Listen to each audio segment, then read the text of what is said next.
अस्सलाम वालेकुम, welcome to debate. मैं हूं ईसा नकवी। आखिरी इतलात तक पाकिस्तान एक जमहूरियत कहलाता है और जमहूरियत के लिए इंतखाबात इंतहाई अहम है।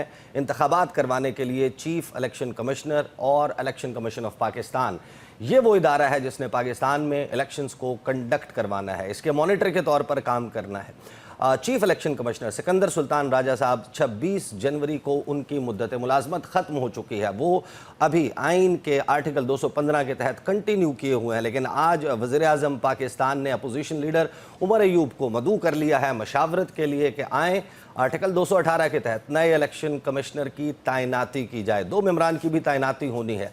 दूसरी तरफ हम ये देख रहे हैं कि पाकिस्तान पीपल्स पार्टी, जिसके वोटों पर यह हुकूमत खड़ी है, बदले बदले से मेरे सरकार नज़र आते हैं। पाकिस्तान पीपल्स पार्टी ख़ास तौर पर संबड़ियाल PP52 के इलेक्शंस के बाद हुकूमत पर, हुकूमती मशीनरी पर और इलेक्शन कमीशन ऑफ पाकिस्तान पर इल्ज़ामात लगा रही है कि किस तरीके से अवामी मैंडेट को चुराया जा रहा है। पाकिस्तान में इलेक्शंस के नताइज तब्दील किए जा रहे हैं। अवाम किसी और को वोट देते हैं और किसी और शख्स को नुमाइंदगी के लिए ऐवान इक़्तिदार में भेज दिया जाता है। राजा परवेज़ अशरफ कौमी असम्बली में मेंबर हैं, उन्होंने आज गुफ्तगू की, एक इंटरव्यू दिया है। उस इंटरव्यू में उन्होंने क्या कहा सुनी। अब आईने पाकिस्तान के तहत इस पर ना हुकूमत और ना ही अपोजिशन सोलो फ्लाइट नहीं ले सकते। चीफ इलेक्शन कमिश्नर की तैनाती मशावरत से होनी है, एक मीनिंगफुल मशावरत। और उसके हवाले से उमर अयूब साहब, leader of the opposition national assembly में कायदे हिज़्ब इख्तिलाफ, उन्होंने गुफ्तगू की, क्या कहा सुनिए।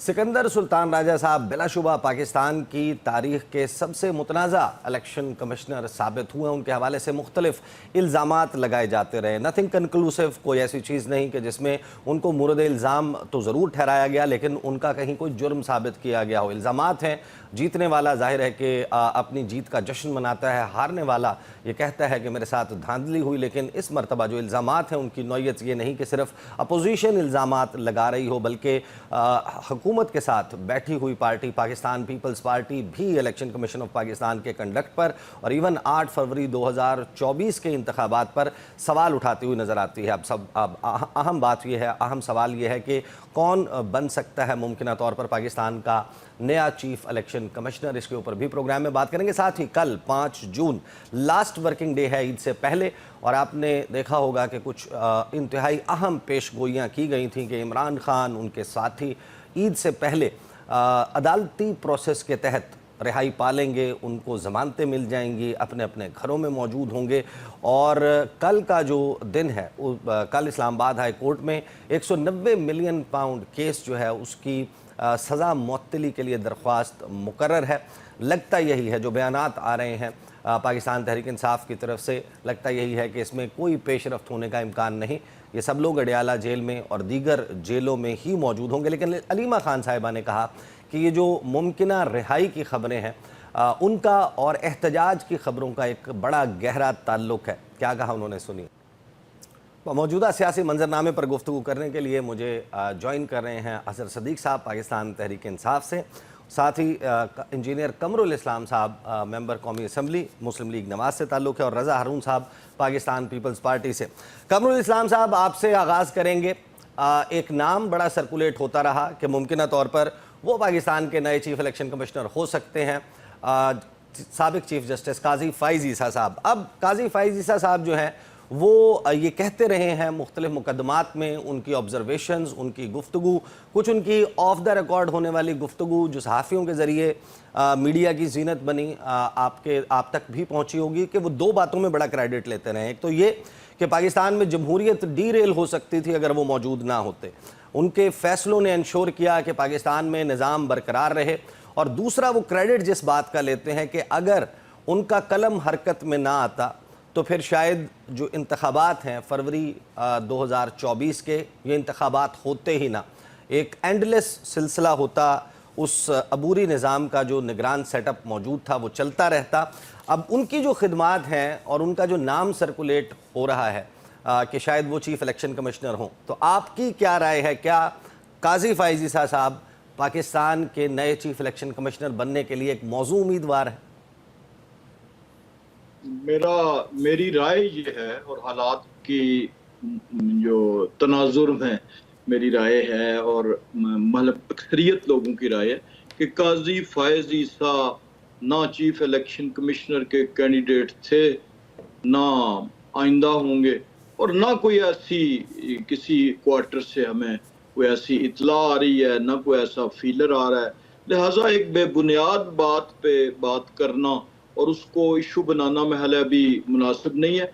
अगर वो प्रोसेस अभी शुरू हुआ है जैसे आपने बताया और सबने सुना कि इसी मई के महीने में वो प्रोसेस शुरू हुआ है, प्राइम मिनिस्टर ने इनिशिएट किया, तो उसके नतीजे में जब अपोजिशन भी नाम देगी और गवर्नमेंट भी नाम देगी तो उसके बाद होगा। लेकिन जो काजी फायज ईसा साहब के हवाले से आपने दो अभी जो बातें, वो भी कहीं रिकॉर्ड पे उस तरह नहीं है, लेकिन आपने कहा कि जी वो निजी अपने गुफ्तगू में किसी जगह पे, यानी ये एक किसी की जराए की खबर होगी, हो सकती है ज्यादा से ज्यादा, उन्होंने ये क्रेडिट लेने की कोशिश की है। तो एक बात तो तय है कि जो इलेक्शंस के मामले में उस वक्त चीफ जस्टिस का या उस बेंच का किरदार था तारीख इलेक्शन की तारीख के ज़मन में, तो वो वाला बयान उनका कंपोनेंट जो है वो इस उस हिस्ट्री की रोशनी में, उन फैसलों की रोशनी में, उन प्रोसीडिंग्स की रोशनी में काफ़ी हद तक जो है वो जस्टिफाई किया जा सकता है कि अगर उन्होंने कहीं निजी महफिल में बात की भी है या अगर नहीं भी की, तो तब भी अगर किसी ने उसको इख्तराई हालत में बयान किया है किसी जरिए ने या किसी जराए ने, तो वो दुरुस्त है, चूंकि वो रिकॉर्ड जो है, जो क्रोनोलॉजी है, जो इवेंट्स हैं, जो प्रोसीडिंग्स हैं, जो कमेंट्स हैं, जो हैपनिंग्स हैं, वो सारी इस तरफ इशारा कर रही हैं कि सुप्रीम कोर्ट का इलेक्शन की तारीख के ज़मन में वाकई एक, क्योंकि कुछ चीज़ों पे किसी जगह पे आइन उस सराहत के साथ इलेक्शन की उस तारीख के बारे में बयान नहीं कर रहा था या खामोश था, आइन तो या बहुत क्लियर था।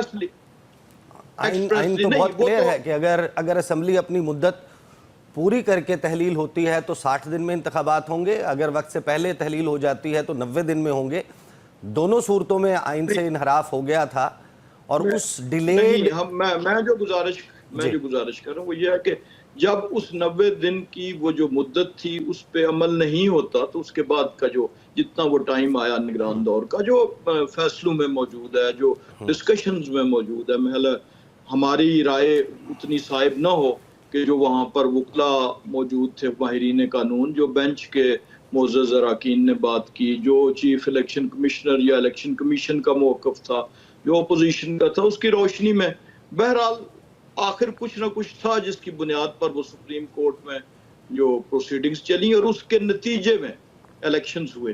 तो ये बात तो काफी हद तक नहीं, तो फिर अब आखिर को आपने किसी को चीफ इलेक्शन कमिश्नर लगाना है ना, तो हम तो एक पॉसिबिलिटी के ऊपर बात कर रहे हैं कि अगर एक शख्स जिसकी आप समझते हैं कि उनकी जमहूरियत के लिए इतनी बड़ी खिदमत है कि इलेक्शन जो है वो शायद ना हो पाता उस तारीख को और मज़ीद डिले हो जाता, आइन से जो इनहराफ हो रहा था वो मज़ीद होता रहता, जिसने उसको रोका तो जाहिर है कि आपके ख्याल में उन्होंने जमहूरियत की खिदमत की, तो जिसने जमहूरियत की खिदमत की क्यों ना वही इलेक्शन कमिश्नर हो, वो जमहूरियत की हिफाजत भी करेंगे।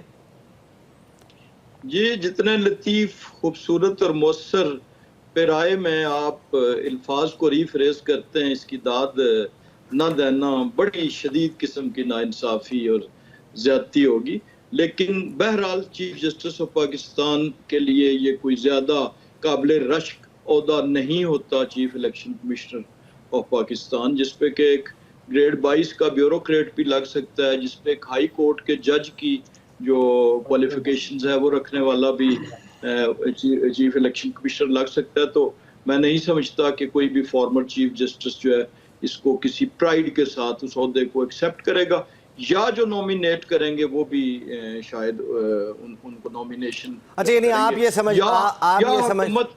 ये समझते हैं कि आप जब एक इतने बड़े ओहदे पर सर्व कर चुके हों, जब आप चीफ जस्टिस ऑफ पाकिस्तान रह चुके हों, तो शायद आपके लिए कि आप चीफ इलेक्शन कमिश्नर बन जाएं या किसी मुल्क में सफ़ीर बन जाएं, हाई कमिश्नर बन जाएं, या आपके ओहदे के शायान शान नहीं है, ये एक तरीके से आप स्टेप डाउन कर रहे हैं। ये उस शख्सियत की मैं बात नहीं कर रहा, मैं उस ओहदे की ओहदे की जो चीफ जस्टिस ऑफ पाकिस्तान का उसकी बात कर रहा हूँ। और तीसरी जो बात अभी मेरा जुमला दरमियान में रह गया वो ये था कि ना ही कोई ऐसा फीलर हुकूमती हलकों में हुकूमत की साइड पे, इत्तेहादी जमातों की साइड पे, या हुकूमत, ज़ाहिर है हुकूमत जब हम बात करते हैं तो हुकूमत के साथ साथ जो है उसकी एलाइड पार्टीज भी शामिल है। तो कैसा कोई ऐसा दूर दूर तक ना कोई तासुर है ना इम्कान है।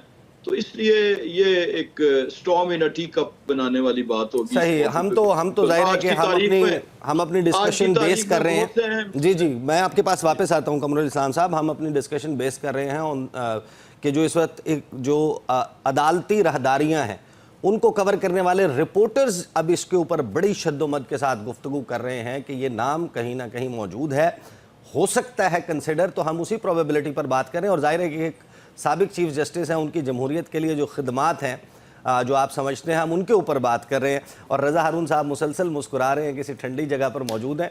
रज़ा हारून साहब, साबिक चीफ जस्टिस ऑफ पाकिस्तान काजी फ़ाइज़ ईसा साहब, आपके ख्याल में अब मौका आया है कि जब वज़ीर आज़म पाकिस्तान ख़त लिख रहे हैं या बुला रहे हैं, मुलाकात के लिए मदऊ कर रहे हैं लीडर ऑफ द अपोजिशन को, सिकंदर सुल्तान राजा साहब, उनका conduct as a chief election commissioner कैसा रहा? पहले तो इसके ऊपर ज़रा तबसरा कर दें, फिर हम आएंगे कि मुतवक्के तौर पर या पीपल्स पार्टी की क्या एक्सपेक्टेशन है कि जो नेक्स्ट कस्टोडियन है हमारे इलेक्शंस का वो कैसा होना चाहिए, फिर उस पर तबसरा करेंगे। पहले तो बताइए, जो मौजूदा चीफ इलेक्शन कमिश्नर जिनकी मुद्दत 26 जनवरी को मुकम्मल हो चुकी, अभी तक कंटिन्यू कर रहे हैं, अभी समड़ियाल का इलेक्शन भी उन्हीं की ज़ाहिर के दौर में हुआ है, क्या किया उन्होंने, कैसी खिदमत रही उनकी जमहूरियत के लिए? इससे भाई बुनियादी तौर पे अगर आप इन नेट से उनके पूरे दौर की बात करेंगे तो कंट्रोवर्शियल रहा, और कंट्रोवर्शियल इसलिए रहा कि बहुत सारे फैसले जो असूलों की बुनियाद पर इंतजामी सतह पे इलेक्शन कमीशन होने चाहिए थे, हमने देखा कि वो सारे के सारे फैसले, चाहे इलेक्शन का इनेकाद हो या मखसूस सीटों का मामला, वो सब के सब फिर एक कंट्रोवर्सी की शक्ल में सुप्रीम कोर्ट गए, जहां से मामला तय हुए। तो बहुत अच्छा दौर तो आप नहीं कहेंगे, जाहिर है कि उसके अंदर अपोजिशन की भी शिकायतें रहीं, और रिवायती तौर पे जो इलेक्शन होता रहा 18 का या 24 का, तो हर दफा जो इलेक्शन कमिश्नर बैठा होता है उसके हवाले से सवाल उठते हैं। तो कोई बहुत सुनहरी दौर नहीं कहा जाएगा, ये तो तय बात है। अच्छा, फिर ये भी देखना पड़ेगा ना, जब हम ये बात करेंगे उनको लगाया किसने था, उनको नॉमिनेट किसने किया था। इससे तो पहलू तय नहीं कर सकते ना कि ये नाम भी हमारे मतलब पानी की तरफ से आया था, उनकी टीम से आया था, और उनकी बड़ी ख्वाहिश थी कि इनको लगाया जाए, और वो पूरी भी हुई। उस जमाने में उनकी सारी ख्वाहिशात पूरी हुआ करती थी, आपको पता है। तो बहुत सारा क्रेडिट वहां भी जाएगा। तीसरा, हमारी खुशफहमियां बहुत हैं, इससे ज्यादा मैं क्या कह सकता हूँ कि हम समझते हैं चीफ इलेक्शन कमीशन इलेक्शन कराता है, ये भी हमारी खुशफहमी है। तो कौन करवाता है? तीन बातों में बस मैंने कहा ना, खुशफहमी में रहने देना यार, क्या जरूरत है तो तीसरी बात जो आपने की, जो देखिए फ़ाइज़ ईसा साहब का दौर जो है, उस दौर में बहुत सारे ऐसे फैसले हुए हैं कि जो मेरे हिसाब से, जो मैंने देखा कि बहुत ही जबरदस्त, टाइमली और आइन और कानून को सामने रखते हुए बड़े मुश्किल वक्त में पॉपुलर जमातों का मुकदमा जब किसी अदालत में चला जाए, तो फिर पॉपुलर जमातें जो हैं वो उमूमन कोर्ट से बाहर अपना मुकदमा बना रही होती हैं, और वो प्रेशर वो समझती हैं कि वो कोर्ट पर आ जाएगा। लेकिन मेरा अपना जाती राय ये है कि फ़ाइज़ साहब ने वो प्रेशर लिया नहीं, और जो भी उनके पास मुकदमात लगे, उन्होंने आइन और कानून को सामने रखते हुए अपनी दानिश में बेहतरीन फैसले दिए। जहां तक ये ताल्लुक है कि उन्हें चीफ इलेक्शन कमिश्नर, मैं नहीं समझता। सवाल है ये कि जाहिर है कि अगर कमरुल इस्लाम साहब के उनकी जमात के हीरो हैं, आपकी जमात के हीरो हैं, नहीं, जमात के हीरो तो जो देखे ना, जो जिसको एक जमात ने हीरो बना के प्लेस करने की कोशिश की थी, उसका काम खराब किया ना। तो जमातों का हीरो जब आप जजेस को बनाते हैं तो उनके कैरियर खराब ये जब जुल्फ़िकार अली भुट्टो साहब की अदालती कत्ल के हवाले से उन्होंने फैसला दिया था, तो बिलावल भुट्टो जरदारी साहब ने उनकी बड़ी तारीफ़ की थी, तौसीफ़ की थी, और वो उस ज़मीन में था कि ज़ाहिर है कि एक ऐसा इंसाफ जो पीपल्स पार्टी साल हा साल से कई दिहाइयों से जिसकी मुंतज़िर थी, उन्होंने कहा वो हमें मिला, तो उनको बड़ी तारीफ़ की। तो एक शख्स जाहिर है कि आप समझते हैं कि उनकी जमहूरियत के लिए इतनी खिदमत नहीं, उन्होंने आपको याद करें, आप याद करें, एक वक्त में तो बानी ने भी उनको दबंग जज कह दिया था, याद करें। और जब पेशी हुई थी उनके पास, तो वो ठीक है, वो जिसके लिए फेवर में मुकदमा आता है, तो असूल है ना, फ़ाइज़ साहब पे नहीं, हर जज पे असूल बैठता है। कमरुल इस्लाम साहब गवाही देंगे, अजहर भाई तो रोज ये मत देखते होंगे, जज किसी के हक में फैसला कर दे, वो शाबाशी करता है, वो मिठाई बांटता है जिसके खिलाफ फैसला होता है। तो ये होता है। लेकिन जो आपने जो अहम बात की है, जो जिस तरफ निशानदेही की है कि ऐसी बातें चल रही हैं, मैं नहीं समझता फाइज साहब को या किसी भी चीफ जस्टिस को। मैं एग्री करता हूँ कमल इस्लाम साहब से, उन्होंने बहुत खूबसूरती से कह दिया कि उनके ओहदे का जिस ताजीम के साथ जिस ओहदे पे वो रहे हो, एक आईनी ओहदे पे जो चीफ जस्टिस पाकिस्तान का हो, उसके बाद आके जो है ना चीफ इलेक्शन कमिश्नर बनना या फॉर दैट मैटर कोई और ओहदा लेना, वो उस ओहदे को जेब नहीं देता। और मुझे लगता भी नहीं है कि फाइज साहब जो है वो उसमें इंटरेस्टेड होंगे। मेरी वो जाती राय है। ना मुझे अब तक कहीं सिवाय इसके कि कुछ अफवाहों में कुछ जराए से ये खबरें चलाई जा रही हैं, ऐसा मुझे कोई होता दिखाई नहीं दे रहा। जो प्रॉब्लम आ रही है, इससे ज्यादा बड़ी जो प्रॉब्लम आ रही है, जो अब आने वाले दिनों में देखेंगे, वो अपोजिशन का रोल देखेंगे। Okay, I rephrase my question. अगर उनका नाम पुट अप किया जाता है, what would be People's Party's reaction? Yes to him or no to him? People's Party's reaction would be an advisory reaction, ना? They don't matter. Ji, obviously. ये तो issue है कॉन्स्टिट्यूशन में लीडर ऑफ द हाउस और leader of opposition के दरमियान। Peoples party के पास ये मैटर आएगा तो देखते हैं। पीपल्स पार्टी का मुझे नहीं पता, मैं लीडरशिप रोल में नहीं हूँ कि मैं फैसला कर सकूं। मैं अपनी जाती राय दे सकता हूँ कि मेरे हिसाब से वो नाम उन 6 नामों में होने ही नहीं चाहिए। उनकी अपनी ताजीम के हिसाब से, उनके अपने ताजीम ओहदे की ताजीम पे, उनका क्या किसी भी साबिक चीफ जस्टिस का नहीं होना चाहिए, सूट नहीं करता। बड़े बड़े जजेस हैं जो माजी में, सईदुज़्ज़मान सिद्दीकी साहब हैं, फ़खरुद्दीन जी इब्राहिम हैं, दीगर लोग हैं। जाहिर है कि आपने किसी शख्स को तो अभी चुनना है ना इस ओहदे के लिए। आपको याद है ईसा भाई, जब फ़खरुद्दीन इब्राहिम ने 13 का इलेक्शन कराया था, उसके बाद उन्होंने तौबा की थी। ऐसा ही है, आपको याद है 13 का इलेक्शन, और उनके घर वालों ना गया। मैं तो फखरू भाई हम उनको बोलते थे, हम तो मिले थे बाबा से। वो इतना ज्यादा थे कि मैंने ये ओहदा क्यों ले लिया यार। सही, ठीक है। मैं आपके पास वापस आता हूँ। अजहर सिद्दीक साहब, you are the last one on this topic. Qazi Faiz Isa साहब, मुस्लिम लीग नून भी जाहिर है कि समझती है कि उनकी बड़ी खिदमात हैं।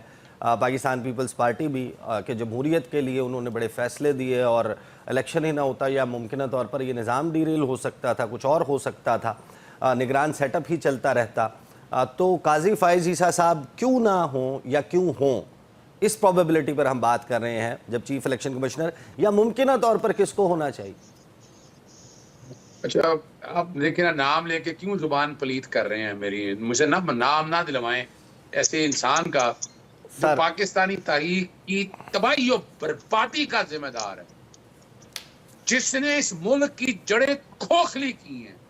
और बड़े अदब के साथ, ना कमरुल इस्लाम साहब ना हमारे रजा हारून साहब, तू प्यार है किसी और का, चाहता तुझे कोई और है। ओ भैया, एक SHO की अपॉइंटमेंट उनकी मर्जी से नहीं हो सकती, क्या बात कर रहे हैं आप। और चीफ इलेक्शन कमिश्नर का होता है इन्होंने यार, मुझे नहीं पता मोहसिन नकवी कहाँ से आया था, मुझे नहीं पता कि सारे अपना जो लोग आए कहाँ से आए हैं। तो ये कहानी वानी ना खुदा ये लुकम अपना मीठी या मिठाई क्या कहते हैं, ये मत खेलें हमारे साथ। फैसला उन्होंने करना है जो ये मुल्क चला रहे हैं, जो हाइब्रिड रजीम चला रहे हैं। और वो अर्दली शर्दली ने क्या फैसला करना है। बेचारा मुलाजम क्या होता है, वो अंगूठा छाप या दस्तखत ही कर रही है ना।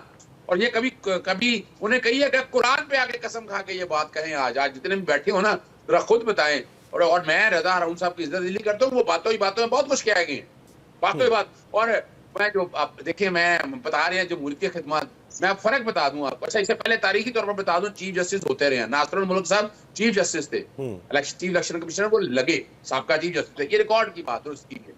और दूसरी बात जो है ना, कि क्या ये कोई बेहतरी के यार खुदारा में ये कहते हैं जनाब वो भाई काजी फाइज जस्टिस साकिब साहब ने क्या फैसले किए। एक नवाज शरीफ को डिस्क्वालीफाई हुआ, वो भी उन्होंने नहीं किया। वो आप समझते हैं कि सारे का सारा निजाम आ गया। कौन सा ऐसा किया काम उन्होंने? जस्टिस काजी फाइज ईसा ने फैसले ऐसे किए हैं जो पाकिस्तानी तारीख में, यानी एक सियासी जमात से बल्ले कर जान ले लिया। आपने 90 दिन के अंदर तारीखी तौर पर बताया आज तक कभी ऐसा हुआ हो? 90 दिन के 60 दिनों के अंदर इलेक्शन, खुद बताएं आप। जस्टिस काजी फाइज साहब के आने के बाद केस क्यों नहीं लगाया? जो बातें बड़ी कर रहे हैं कि जनाब मैं आगे बड़ा एहसान कर रहा हूँ, तो भाई तौहीन अदालत हो रही थी, तुम कसूरवार हो। आज भी देखा जाए जो तौहीन अदालत हुई है, कहीं पूछना चाहिए।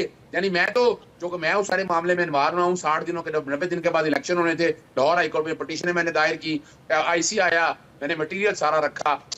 पाकिस्तानी तारीख में क्या मुझे बता दें, तारीख तो कभी ऐसा हुआ है कि आइन कहता है कि इलेक्शन की डेट सदर ने देनी है और गवर्नर ने देनी है, और 57 जब सेक्शन इनके सामने आया, इन्होंने कहा मैंने देखा ही नहीं। अब अंदाजा लगाएं, मखसूस रिश्तों के हवाले से बात आई, आंखें बंद कर ली इन्होंने, सेक्शन 215 आइन से मुतसाद में आंखें बंद कर ली इन्होंने।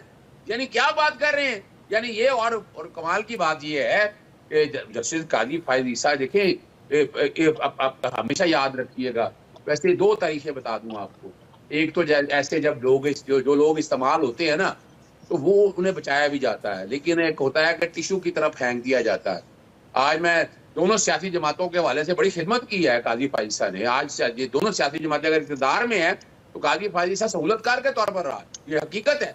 और आज वो मोहसिनों को तो भूलना नहीं चाहिए ना, वो मोहसिन को कैसे भूल रहे हैं, इसका मतलब है कि वो जहां कहीं भी है वो टिश्यू पेपर की तरह इस्तेमाल करके फेंक दी है। अब इल्जाम लगा रहे हैं उनके ऊपर कि वो जाती गरज था, इल्जाम लग रहा है। अब अंदाजा लगाए ना कि वो मौजूदा चीफ इलेक्शन कमीशनर जितना काम लेना था वो ले लिया है। अब ये तो नहीं रखा जा सके, तारीख गवाह है कि ज़ियाउल हक के साथ जितना काम लेना था उसके बाद किस तरह साफ और वाइप आउट किया पूरी दुनिया के अंदर। मुझे ब्रेक पे जाना है। जाहिर है कि अब यहाँ पर मामला ये है कि अपना जज है, अपना चीफ इलेक्शन कमिश्नर है, कोई जमात उससे खुश है, कोई ना खुश है। अब पाकिस्तान मुस्लिम लीग नवाज़ के लिए विलन उमर अताब बंदयाल हैं और साकिब निसार हैं, वो पाकिस्तान तहरीक इंसाफ के लिए बड़े बेहतरीन जजेस हैं। काजी फायद ईसा दीगर जमातों के लिए बहुत अच्छे जज हैं। पाकिस्तान तहरीक इंसाफ उनके ऊपर बहुत ज़्यादा दुश्मन तराजी करती है। लेकिन एक सवाल जो एड्रेस होना बाकी रह गया वो पूछेंगे ब्रेक के बाद के आखिर सिकंदर सुल्तान राजा साहब को अपॉइंट किया तो इमरान खान साहब के दौर में गया था, क्यों किया गया था? बात करते हैं after the break. Welcome back after the break. Azhar Sadiq साहब जो गुफ्तगू की कमरुल इस्लाम साहब ने, रज़ा हारून साहब ने, उन्होंने कहा कि ठीक है सिकंदर सुल्तान राजा साहब का दौर, उसके ऊपर तनाज़ात भी रहे हैं, मामलात ज़ाहिर है कि बहुत बेहतरीन और आइडियल तो कभी भी नहीं थे, लेकिन उनको लगाया तो इमरान खान साहब नहीं था। नहीं, मैं यही बात आपके सामने रखता हूँ। अगर याद हो आपको, सिकंदर सुल्तान राजा को सिफारिश किसने की थी? शेख रशीद साहब ने। और शेख रशीद साहब आपको पता है हमारे दोस्त हैं, भाई है, गेट नंबर 4 से या जहाँ कहीं राब्ते उनके बड़े अच्छे थे। वो तो बात बड़ी दबा दबा इमरान खान ने जवाब कह दिया था, आपके सामने मौजूद है। जस्टिस काजी फायद ईसा जो है वो अपना फैजाबाद धरने में और एजेंसीज के बारे में कितने सख्त रिमार्क्स दिए थे, बाद में वो उनके चहीते हो गए। ये भी रिकॉर्ड के ऊपर चीजें मौजूद है। लेकिन एक मैं जो बात कहना चाह रहा हूँ ना, नहीं सर, अब आप देखें ना, यही तो असल सवाल यही है कि ये भी गेट नंबर 4 से फैसले कर रहे हैं, आप भी करते थे गेट नंबर 4 से फैसले, तो आप तो फिर हमारे लिए सब एक ही है। नहीं, मैं बात और करने लगा हूँ, मैं फर्क बताने लगा हूँ ना जी। देखे ना क्या किया, 26वीं आईनी तरमीम के जरिए इन्होंने खुद अपने पांव पे कुल्हाड़ा फाड़ लिया।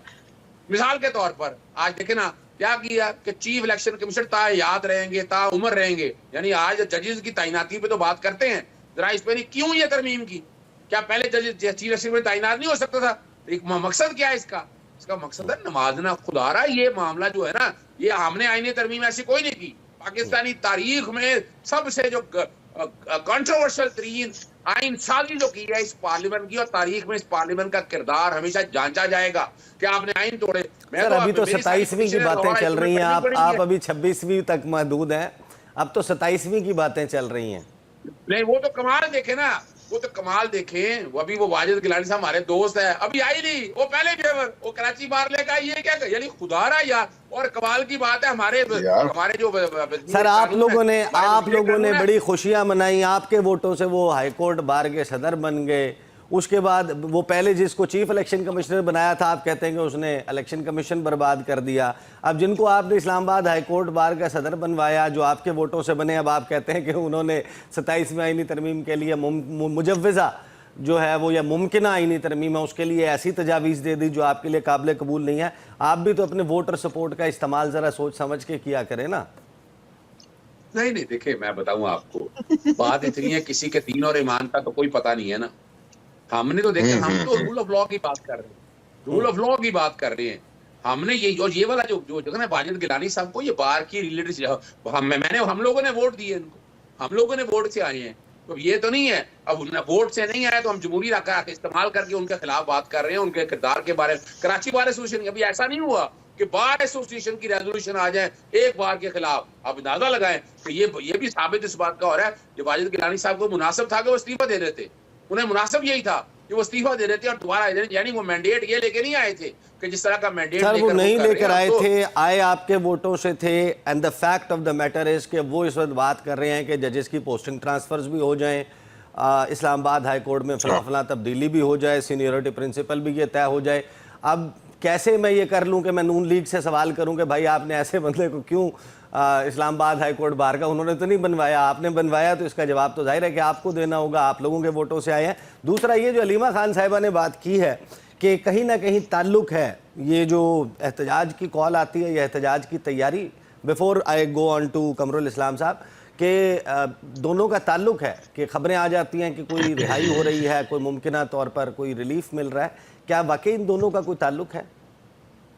बिल्कुल, इसमें कोई शक नहीं है। देखिए, एक बात तो बड़ी वाज़ेह तौर पर है कि पाकिस्तानी एस्टैब्लिशमेंट जो है और जो मौजूदा सियासी जमातों का किरदार है, इन्होंने जमहूरियत तो साइड पे फेंक दी है। हाइब्रिड रजीम, और मैं रजा भाई तो चूंकि अब जहां से आए, लेकिन पीपल्स पार्टी की कदरें ये नहीं थी, जुल्फकार अली भट्टो का नजरिया, मोहतरमा बेनजीर भट्टो का नजरिया ये नहीं था जो आज जो कुछ हो रहा है। यानी हमें जो समझना है हम, और बात बड़ी वाज़ेह है, यानी इमरान खान के खिलाफ बड़े बड़े बातें की, साइफर केस का, इद्दत केस का, तोशा खाना का, बता दे वो घटिया तरीन, यानी आज ये सियासी केस नजर नहीं आ रहे। हम कह रहे हैं कि हमारे दौर में जो गलत हुआ नहीं होना चाहिए, रुकना चाहिए, लेकिन हम तमगे ले रहे हैं कि नहीं हम को बेहतर कर रहे हैं, हम बेहतरीन खिदमत गुजार हैं। इमरान खान ने अगर कोई डील ही करनी होती तो जनाब कब का बाहर चले जाते, कब के ये मसाइल खत्म हो जाते, क्या हालात होते, ये सब ठीक है। सही, ठीक है। कमरुल इस्लाम साहब, हुकूमत के जो लोग हैं, अब हम उनका ज़रा देख रहे हैं कि कॉन्फिडेंस बहुत ज़्यादा बढ़ा हुआ नज़र आ रहा है। ख्वाजा आसिफ साहब की गुफ्तगू सुनते हैं, बाकी लोगों की, कि 10 मई ने तमाम चीज़ें तब्दील कर दी हैं। पाकिस्तान में पॉलिटिकल ग्राउंड रियलिटीज़ तब्दील हो गई हैं। कबूलियत तो हमारी पहले ही थी, अब हम मकबूल भी बहुत ज़्यादा हो गए हैं। आप इस प्रोपोजिशन से एग्री करते हैं? और वाकई अब जो एक राय पाई जाती थी कि कहीं ना कहीं कोई सियासी अफाम तफहीम कर लें, आप कहते हैं कि अब तो 10 मई के बाद उसकी ज़रूरत नहीं रही और पाकिस्तान की मौजूदा हुकूमत अब बिल्कुल मजबूत है? ये पहले मैं अजहर सिद्दीक साहब के उस बयान की रोशनी में अगर मुझे इजाज़त दें तो मैं अपनी ज़ुबान को पाक कर लूँ। और मैं रज़ा हारून साहब से भी यही कहूँगा।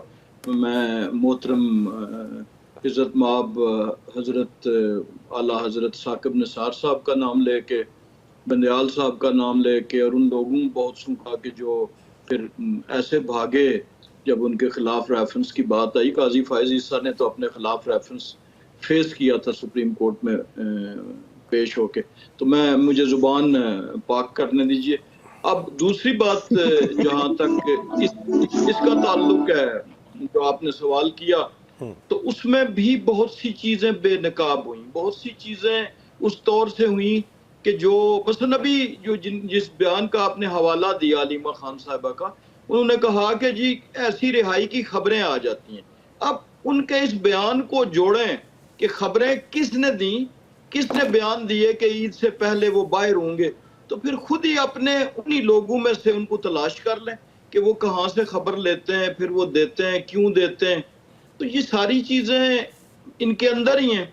उसी अंदर की चीज़ों को ये जो है वो कभी दुख की हालत में बयान करते हैं, कभी खुशी की हालत में बयान करते हैं। और जहाँ तक 10 मई का ताल्लुक है, 10 मई एक पाकिस्तान की तारीख में हर पाकिस्तानी बड़े फख्र से बयान करेगा। हमने 70 साल तक जो है वो शिकस्तें देखी, हमने जो है वो देखी, शर्मिंदगियां देखी, हमने इस्लामी तारीख की सबसे बड़ी शिकस्त देखी हुई थी ढाका के पलटन मैदान में, जहां 93,000 पाकिस्तानी मुजाहिद जो है वो जंगी कैदी हुए थे और वो 2 साल के बाद रहा हुए थे। तो उसके बाद अगर हमने 10 मई देखा कि जब चंद घंटों के अंदर जंगबंदी की जो अपील थी वो हमारी तरफ से नहीं गई, अब हमसे 6 गुना बड़े दुश्मन की तरफ से गई, और दुनिया के सबसे बड़ी जो सुपर ताकत है बजरिया उधर से होके तो पहली दफा पाकिस्तान के पास आई कि जी जंग बंदी कर दें, तो ये यकीनन काबिल फख्र दिन है। ये पाकिस्तान की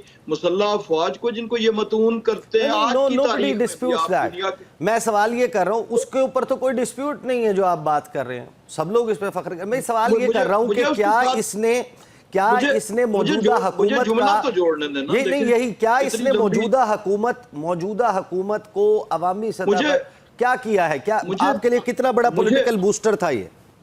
मुझे उधर आने तो देना, जब जी, मैं जी। पॉलिटिकल पे आता हूँ आप मुझे रोक लेते हैं। नहीं, मैं तो रोक मैं नहीं रहा, यही गुजारिश जी, कर रहा हूँ कि ये 10 मई का जो वाकया था, इसमें जो वजीर आजम पाकिस्तान थे, जो काबीना के अरकान थे, वजीर दफा थे, कैबिनेट थी, हुकूमत थी, वो पाकिस्तान मुस्लिम लीग नून और उसकी इत्तेहादी जमातें थी। तो जाहिर है ये क्रेडिट क्या, जब इतना बड़ा वाकया जिसको मैंने बताया कि ये एक 10 मई का दिन जो है वो पाकिस्तान की तारीख में काबिल फख्र दिन होगा, तो उसकी पॉलिटिकल हार्वेस्ट तो किसी ने रीप करनी है ना।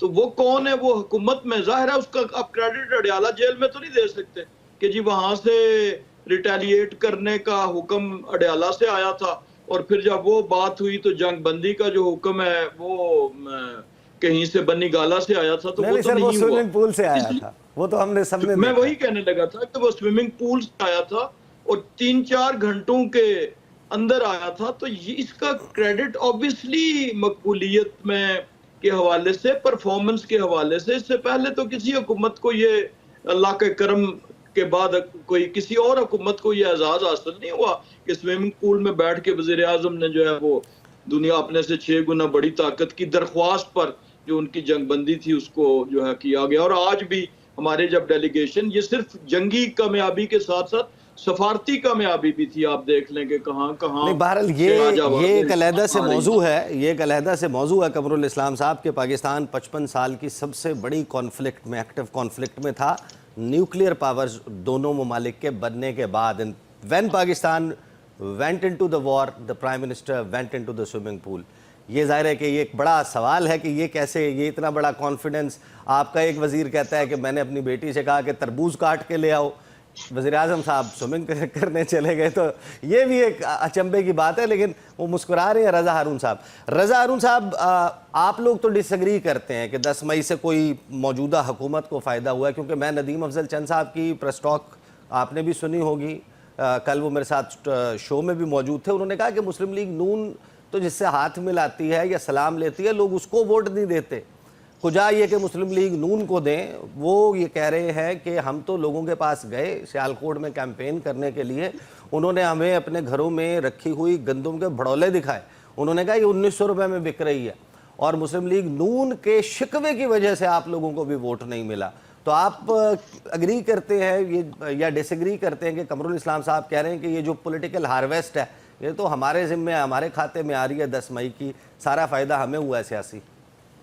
Peoples party. मैं समझता हूँ कि एक तो जो चंद साहब ने बात की है वो खालिसतन एक इलेक्शन कैंपेन के बाद उनका एक कमेंट है, तो वो उस तनाजुर में उसको समझा जा सकता है। लेकिन जो कमर साहब बात कर रहे हैं वो मुनासिब बात है कि जो हुकूमत वक्त होती है, पॉलिटिकल, देखिए ना, पॉलिटिकल फायदा तो हुकूमत वक्त है ना, सियासी तो हुकूमत वक्त है ना। रियासत के जो इदारे हैं वो तो सियासी नहीं है। तो जहाँ हमारी पाक अफवाज का, आर्म फोर्सेस का, एयरफोर्स का, नेवी का, बरी अफवाज का जहाँ नाम ऊपर गया है कि इतनी जबरदस्त तारीखी जो है उन्होंने मार्के में कामयाबी हासिल की है, वहाँ आपको क्रेडिट देना पड़ेगा गवर्नमेंट को, और गवर्नमेंट के तमाम इत्यादियों को, और गवर्नमेंट के तमाम हिमायतियों को। क्योंकि ये जंग जो है ना ईसा भाई, ये सिर्फ बॉर्डर पे नहीं लड़ी गई है, ये जंग नैरेटिव की जंग भी थी, ये जंग डिप्लोमेसी की जंग भी थी, ये जंग पॉलिटिकल जंग भी थी, और ये जंग जाहिर है कि बॉर्डर के ऊपर भी थी। तो हमने हर महाज पे अल्हम्दुलिल्लाह, अल्लाह ताला का लाख लाख शुक्र है, उसकी मेहरबानी के बगैर तो तिनका नहीं हिलता ना। तो अल्लाह ताला को क्रेडिट जाता है सारा का सारा। अल्लाह ताला ने हमें ये जो है उसकी मेहरबानी से हमें ये कामयाबी हासिल हुई है। और आज आप देख रहे हैं कि बिलावल भुट्टो साहब की देखे ना कॉम्बिनेशन, फ्रीक्वेंसी और पार्टनरशिप देखे ना, कि प्राइम मिनिस्टर साहब ने बिलावल भुट्टो जरदारी साहब को डेलीगेशन को लीड करके भेजा हुआ है ना बाहर। तो पार्टी के सरबराहों के दरमियान जो हमांगी है कौमी मामलात को लेकर, कौमी सलामती के इश्यूज को लेकर, इंटरनेशनल कम्युनिटी से इंटरेक्शन पे, तो वहाँ उनका फुल ट्रस्ट है ना बिलावल साहब पे। वैसे सवाल के तौर पर मैं सवाल के तौर पर पूछ रहा हूँ कि क्या ये भी मुमकिन था, अगरचे ये जाहिर है कि ये बड़ी दूर की कौड़ी लाने वाली बात है, कि हमारे जो साबिक वज़राए ख़ारजा रहे हैं और एक अपोजिशन की नुमाइंदगी भी हो जाती, शाह महमूद कुरैशी से ही कोई फ़ायदा उठा लेते? वो भी तो जाहिर है कि रहे हैं, वज़ीर ख़ारजा तो रहे हैं पाकिस्तान के। हर्ज कोई नहीं था, लेकिन जरूरत भी कोई नहीं है ना।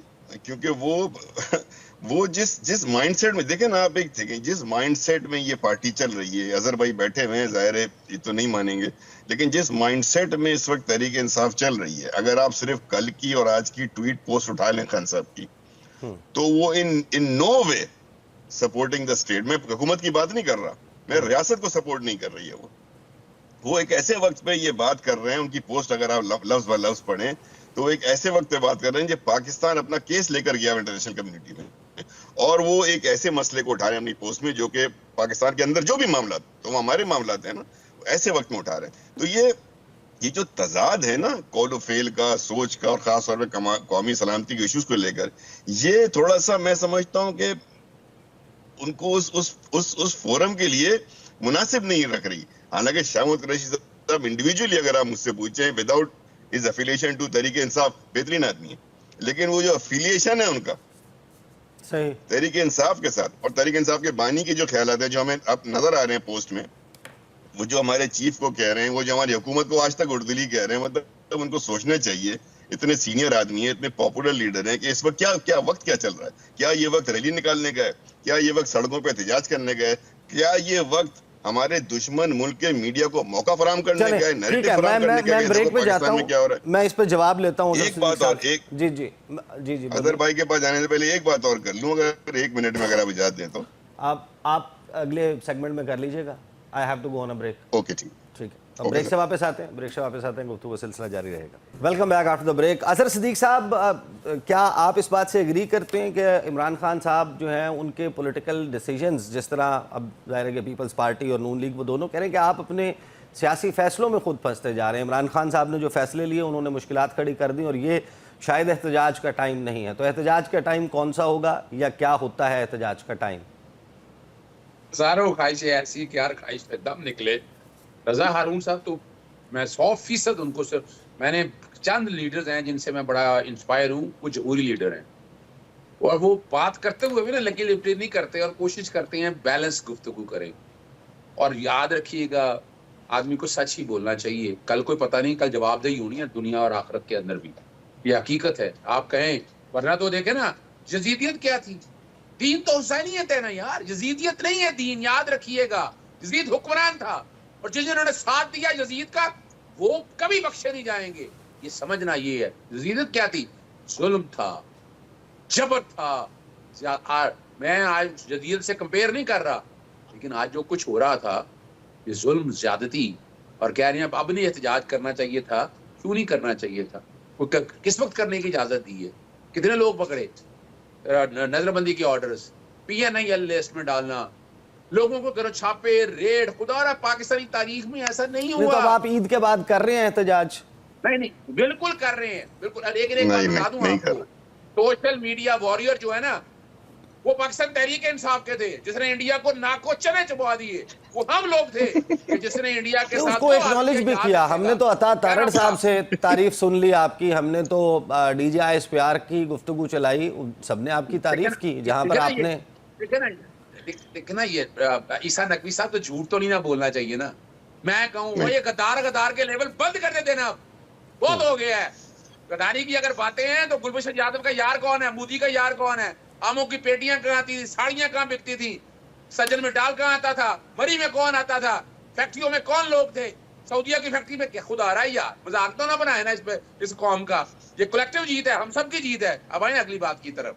आप जमहूरियत को लेकर करना चाहते हैं इस मुल्क में आगे, तो भाई जमहूरी रवायात कायम करें। आज इकट्ठी हों सियासी जमातें, एहतजाज करना चाहते हैं उन्हें कहें बिल्कुल एहतजाज का हक है। सारी सियासी जमात से उम्मीद रखता हूँ कि जनाब वो मेरा राइट है। क्या हमने धरने नहीं दिए? हमने कोई इस तरह पर्चे दिए? हमने इस तरह कोई 144 लगाई थी? आप तो परेशान हो जाएंगे, 144 लगा, खुदा रहा यार, ये किस मुल्क में रह रहे हैं हमने। मैं क्या कह रहा हूँ, हामिद मीर की तकरीर सुन लेते हो कि मीडिया पे क्या, आपको नहीं पता मीडिया पे क्या जबर और जुल्म और ज्यादती। सांस लेने पे आजादी नहीं है, बोलने पे आजादी नहीं है, सुनने पे आजादी नहीं है। इतने पहरे और खुदारा जो बता रहे हैं कि दूध की नहरें बह गई हैं, मुल्क तबाही और बर्बादी की चला गया, मईशत तबाह होगी इस मुल्क की, डॉलर कहाँ खड़ा है, पेट्रोल कहाँ खड़ा है। आज गौर करें कि वो रुकने का नाम नहीं ले रहा, मुल्क के पास कर्जों में डूब चुका है मुल्क, और हम कहें कि सब अच्छा है। क्या अच्छा है यार? सब यानी वो स्टॉक एक्सचेंज में काला धन डाला हुआ है, पैसा डाला है। कहाँ है नैब? कोई बताए 2.5-3 सालों में करप्शन के कितने केसेस आए? तो सर वो 190 मिलियन पाउंड यार, खुदा रहा है यार, तोशा खान, इमरान खान, बताए ना जरा बड़े बड़े केस, आज बताए तो सही ना।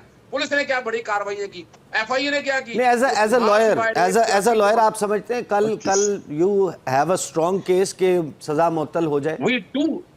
We do have a strong case, लेकिन इस अदलिया से 26 तरमीम के बाद नहीं है।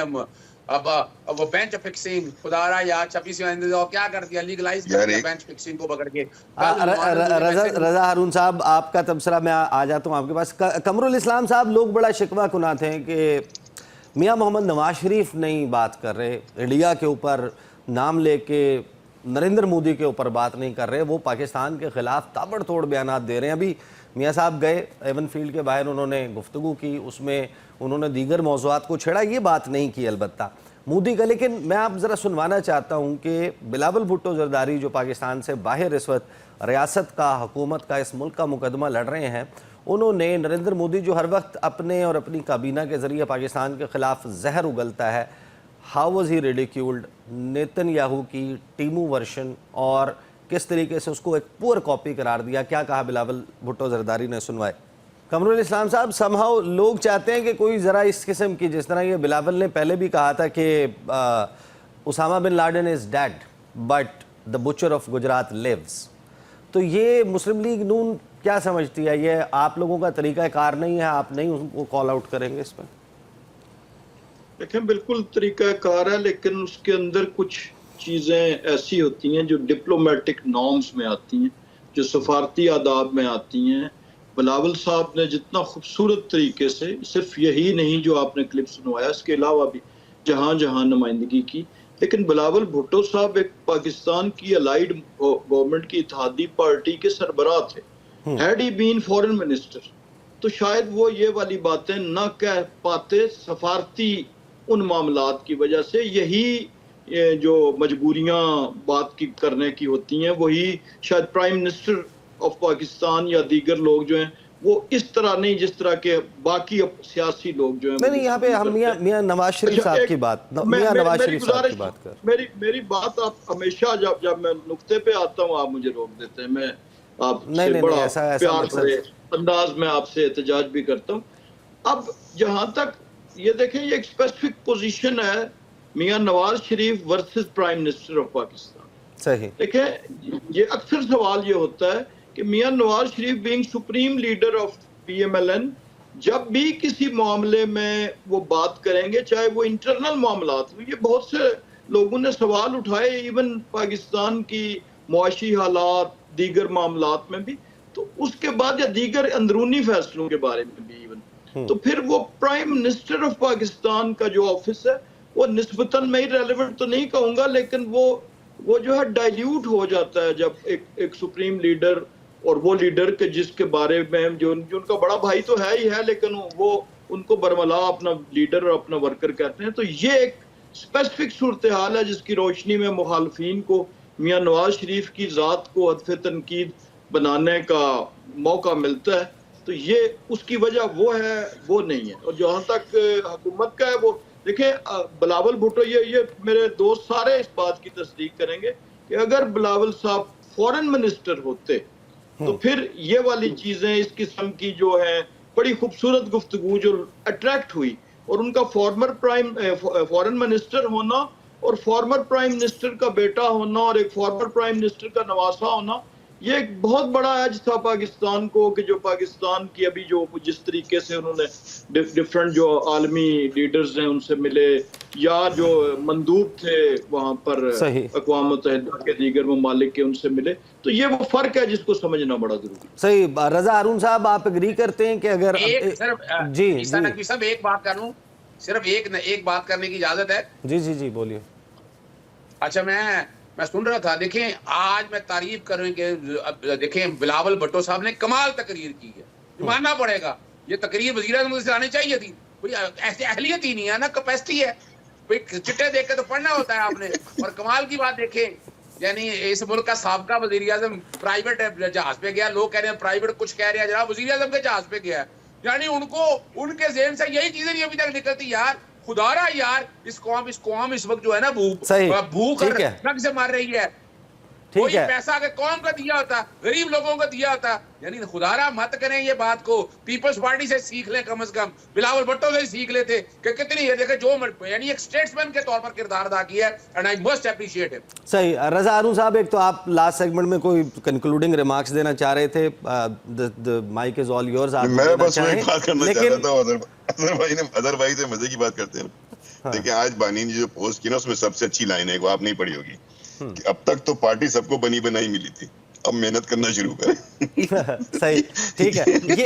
ये बताएं, आप एग्री करते हैं कमरुल इस्लाम साहब से कि अगर बिलावल भुट्टो जरदारी वजीर खारजा होते तो वो ये बयानात ना देते? हालांकि ये जो Osama bin Laden is dead but butcher of Gujarat lives, ये एज अ फॉरेन मिनिस्टर उन्होंने बयान दिया था।